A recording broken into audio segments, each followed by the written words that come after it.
क्या वो उर्दू को जो डांट पड़ी है, इस डांट के बाद अधिकांशता तो इसमें चुप हो गए हैं, लेकिन समाज रिएक्ट कर रहा है।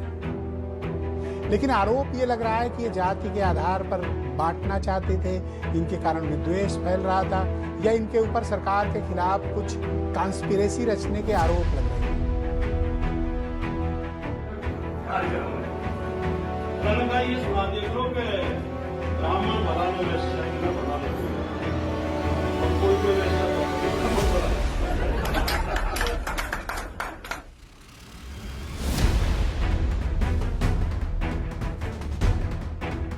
Brahmin slogans on several walls at the JNU campus were reported on Thursday.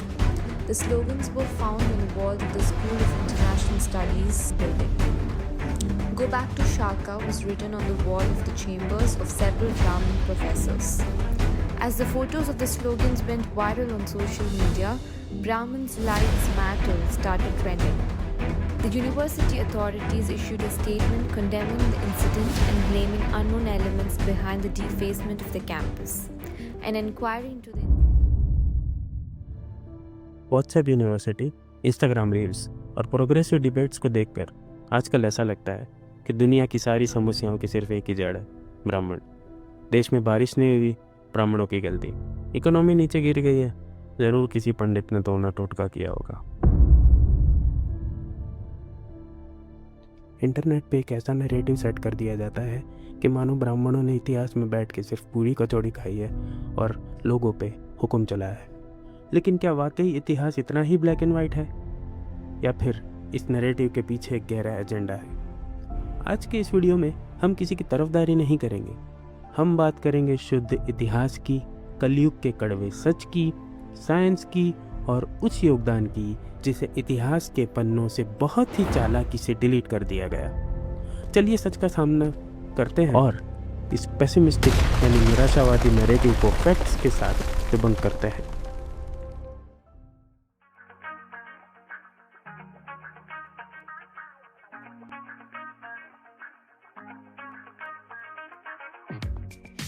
Have the strangest feeling to know what to believe in.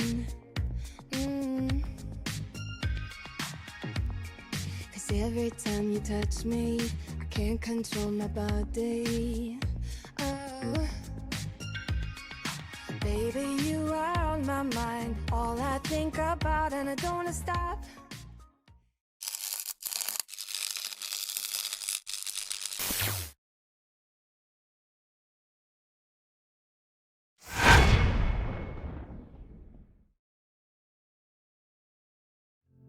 शास्त्रों में कलयुग की एक परिभाषा दी गई है। कलयुग का मतलब यह नहीं है कि आसमान से आग बरसेगी। कलयुग का मतलब यह है ज्ञान की कीमत घट जाना और प्रोपेगेंडा का बढ़ जाना।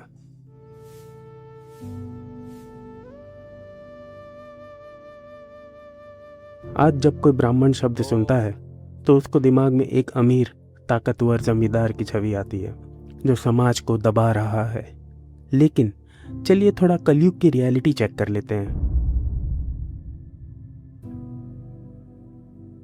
किताबों और डेटा जैसे centre for the study of developing societies यानी CSDS की रिपोर्ट को उठाकर देखिए। आज भारत के एक बहुत बड़े हिस्से में, विशेषकर ग्रामीण इलाकों में, पारंपरिक पूजा पाठ करने वाला ब्राह्मण परिवारों की आर्थिक स्थिति कई समुदायों से बदतर है। कई जगहों पर मंदिरों के पुजारियों की महीने की आय एक दिहाड़ी मजदूर से भी कम है।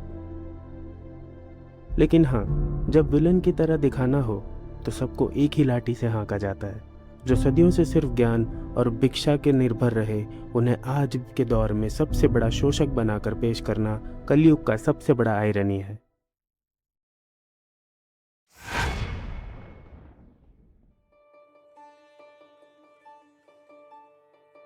अब आते हैं उस हिस्से में जिससे आज की पीढ़ी पूरी तरह से अनजान है, कंट्रीब्यूशन।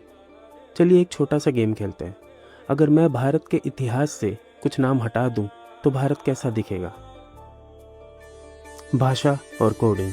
अगर पणिनि ना होते जिन्होंने संस्कृत को दुनिया का पहला फॉर्मूला व्याकरण अष्टध्यायी लिखा, तो आज कंप्यूटर साइंटिस्ट ये ना कह रहे होते कि संस्कृत कोडिंग के लिए सबसे सटीक भाषा है। अगर आर्यभट्ट या भास्कराचार्य जैसे विद्वान ना होते जिन्होंने बिना किसी दूरबीन के पृथ्वी की गति, सूर्य ग्रहण और पाई की वैल्यू निकाल दी थी। तो शायद हमारा इसरो आज चांद, मंगल पर इतनी आसानी से नहीं पहुंच पाता। पॉलिटिक्स और इकोनॉमी की बात करें, अगर आचार्य चाणक्य ना होते तो मगध विदेशी आक्रमणकारियों के हाथों कब का बिक चुका होता। उन्होंने अर्थशास्त्र जैसी किताबें लिखी जिससे आज भी दुनिया के बड़े बड़े डिप्लोमेट सीख लेते हैं। लेकिन हमारे कुछ भाई बहनों को ये लगता है कि ब्राह्मणों का एकमात्र योगदान शादियों में स्वाहा करना और दक्षिणा में 501 रुपये मांगना है। अरे भाई, जिस ज्ञान परंपरा को सहेज के रखने के लिए इन लोगों ने अपनी पीढ़ियां खपा ली, वो केवल धर्म नहीं बल्कि साइंस, मेडिसिन और लिटरेचर था। वेदों और उपनिषदों की अगर बात करें तो हजारों सालों तक बिना किसी कागज पेन के सिर्फ स्मृति यानी याददाश्त के दम पर एक एक श्लोक को बिना एक मात्रा बदले अगली पीढ़ी तक पहुंचाना, बॉस, इसे आज की भाषा में ह्यूमन सुपर कंप्यूटर कहा जाता है। बिना किसी क्लाउड स्टोरेज के इन्होंने भारत को कोर विजडम दिया और उसे सदियों तक जिंदा रखा।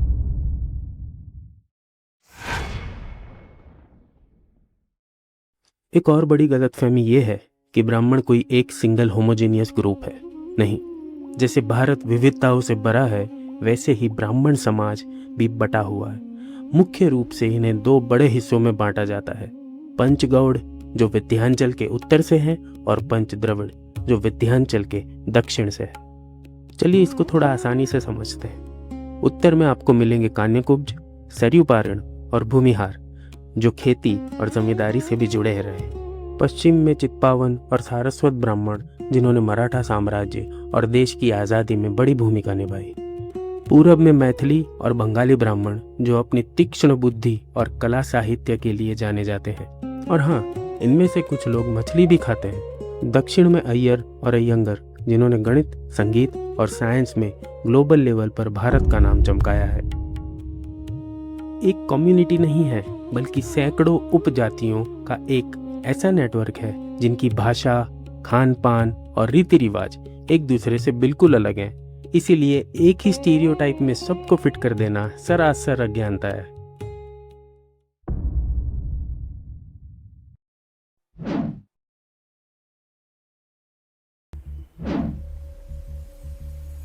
अब आते हैं सबसे जरूरी और संवेदनशील सवाल पर। ये क्यों टारगेट होते हैं? आज इन्हें इतना डीमीन और नीचा दिखाने की कोशिश क्यों की जाती है? इसके पीछे 3 मुख्य कारण हैं। वोट बैंक की गंदी राजनीति।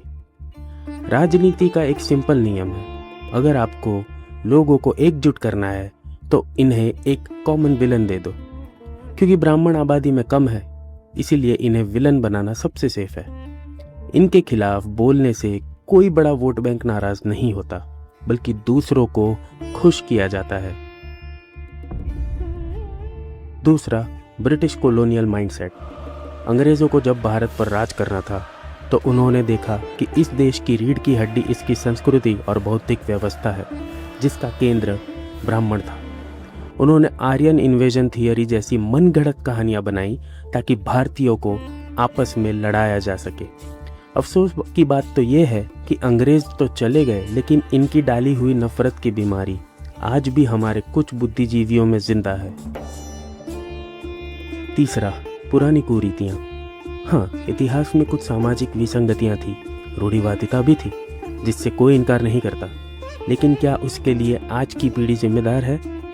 क्या आज का कोई 20 साल का लड़का जो रात दिन एक करके इंजीनियरिंग की पढ़ाई कर रहा है या नौकरी ढूंढ रहा है, उसे आप सदियों पुरानी किसी बात के लिए गिल्टी फील करवा सकते हैं?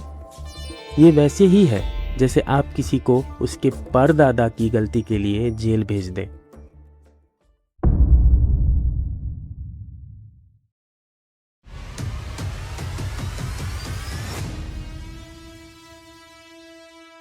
तो दोस्तों, सच यह है कि किसी भी समाज का इतिहास ना तो पूरी तरह दूध का धुला है, ना ही पूरी तरह काला है। ब्राह्मण समाज ने इस देश को वेद दिए, उपनिषद दिए, शून्य दिया, योग दिया और आज़ादी के आंदोलन में मंगल पांडे, चंद्रशेखर आज़ाद और बाल गंगाधर तिलक जैसे क्रांतिकारी भी दिए।